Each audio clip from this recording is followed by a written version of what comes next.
आंबेडकर 1918ला पुढच्या वर्षी 100 वर्ष होतील. काय म्हणतात? 5 गोष्टी सांगतात ते. पहिली गोष्ट ते सांगतात, सरकारने शेतीला उद्योगाचा दर्जा दिला पाहिजे आणि उद्योगाची पॅकेजेस दिली पाहिजेत. हे 18 सालचं पुस्तक आहे डॉक्टर आंबेडकरांचं. दुसरा मुद्दा ते म्हणतात, शेतीला 24/365 इरिगेशन मिळालं पाहिजे, सिंचन मिळालं पाहिजे, पाणी मिळालं पाहिजे.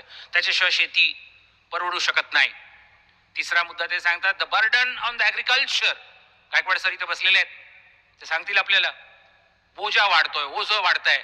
सो तुमच्या फॅमिलीमधल्या एका मुलाला आंबेडकर सांगतात एज्युकेशन फील्डमध्ये पाठवा, एखाद्या मुलीला व्यापारात पाठवा, कॉमर्स, एखाद्या मुलाला उद्योगात पाठवा, इंडस्ट्री, एखाद्याला सर्व्हिस सेक्टरमध्ये पाठवा आणि एकच मुलगा किंवा मुलगी शेतावर ठेवा.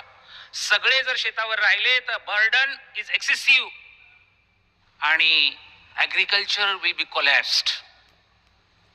म्हणून आंबेडकर 18 साली सांगतायत की एकतर कुटुंब नियोजनच करा, पण निदान आहेत त्या मुलांना वाटून वेगवेगळ्या क्षेत्रात पाठवा. पुढचा मुद्दा सांगताना डॉक्टर आंबेडकर म्हणतात, शेती मालाला बाजारभाव देताना उत्पादन खर्चावर आधारित बाजारभाव, उत्पादन खर्चावर आधारित बाजारभाव मिळाले पाहिजेत. कुठलाही उद्योग टिकू शकत नाही उत्पादन खर्चापेक्षा कमी किमतीला जर माल विकावा लागला तर. आणि म्हणून डॉक्टर आंबेडकर म्हणतात की there must be a policy, national policy, उत्पादन खर्चावर आधारित बाजारभाव द्यायची. दादा डॉक्टर आंबेडकर 1918च्या पुस्तकात म्हणतात, हे सारं केलं नाही तर येणाऱ्या दिवसांमध्ये शेतकऱ्यांना आत्महत्या कराव्या लागतील. 1918 सालचं पुस्तक आहे.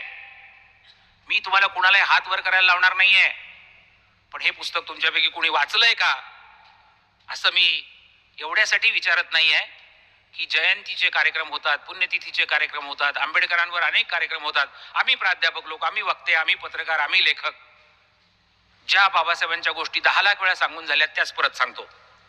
हे आंबेडकर कधी ऐकलेत का?